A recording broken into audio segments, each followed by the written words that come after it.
Hi, my name is Jacob Smith. This is Lab 3 Black Hole for Physics 2211.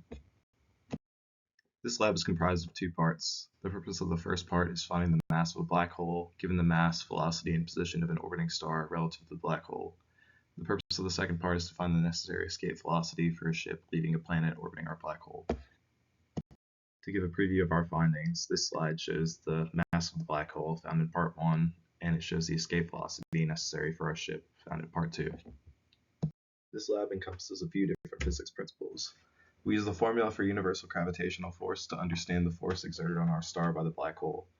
We will also be using the momentum principle and breaking it down into parallel and perpendicular components due to the circular motion of the orbit. We will also be using the position and velocity update formulas derived from the momentum principle. Lastly, we will use the energy principle to find the total energy in our system and see how it changes forms. For part 1, our system will be the star, and the surroundings will be our black hole. For part 2, the system will be the ship that is taking off, and our surroundings will be the black hole and the planet from which the ship is taking off. To find the mass of our black hole in part 1, we'll start by finding the initial, final, and change in momentum for each time step. Next, we will find the change in momentum over time and calculate its parallel and perpendicular components. From here, we will use the net force found in the previous step along with given values to calculate the mass of our black hole. For part 2, to find the escape velocity necessary for the ship, we'll start by finding the kinetic energy necessary to balance out gravitational potential energy from the black hole once it becomes negligible. And then once found, we will use the kinetic energy formula to solve for our initial speed. We will then ensure that the initial velocity has the magnitude solved for in the previous step with enough velocity in the direction of the planet's movement to avoid crashing into it as it orbits. Our initial conditions include the mass of our star and two arrays mapping the displacement and velocity of our star at each time step. For each step, we start by using our initial and final velocities and multiplying them by the star mass to get our initial and final momentums. We then divide the change in momentum by the change in time, the result of which is equivalent to our net force by Newton's second law.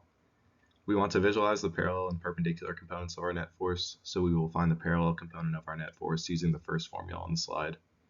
We will then take the fact that the net force is the sum of its components to find the perpendicular force by subtracting the parallel force from the total net force.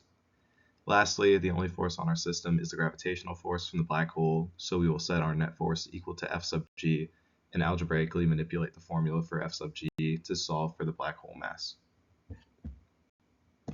As we go through each time step and solve for our mass, we add the mass to a variable called summed MBH, and at the end of this, we divide the total sum by the total number of time steps in order to find our average mass, which ends up being 1.595 times 10 to the 34 kilograms.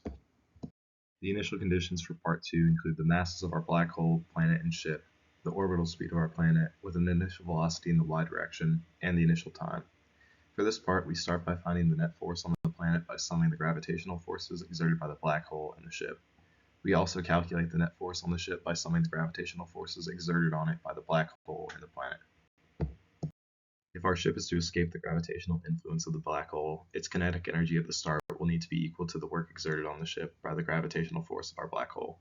Using algebra, we can use this equality to solve for the escape speed. This gives us a speed of about 1.459 times 10 to the 7th meters per second.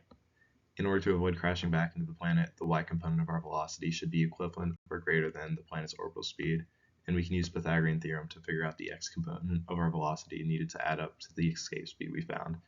This ends up being 1.0293 times 10 to the 7th, 1.0339 times 10 to the 7th, 0 meters per second. We then take this value and feed it into our simulation as seen on this slide.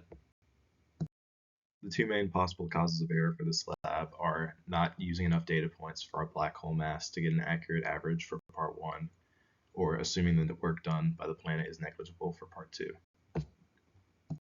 The first discussion point involves looking at how the components of the net force differ from the components of the rate of change of momentum. Obviously, by Newton's second law, the net force is equivalent to the rate of change of momentum, as can be clearly seen in the derivation below. While the direction of momentum is tangent to the circle of orbit, the rate of change will be facing into the center, as net force does, due to the fact that centripetal acceleration points to the center of orbit. Therefore, their parallel and perpendicular components should be the same magnitude and direction. The second point asks how our ship's initial velocity would have to change for the ship to remain in orbit around the black hole. In order to remain in orbit, the speed would have to decrease from the escape speed, but we still need to be smart about the direction in which it shrinks. The x component of the velocity would have to shrink so that it still has enough velocity in the y direction to take off without crashing back into the planet, but not enough speed to fully escape the gravitational force of the black hole.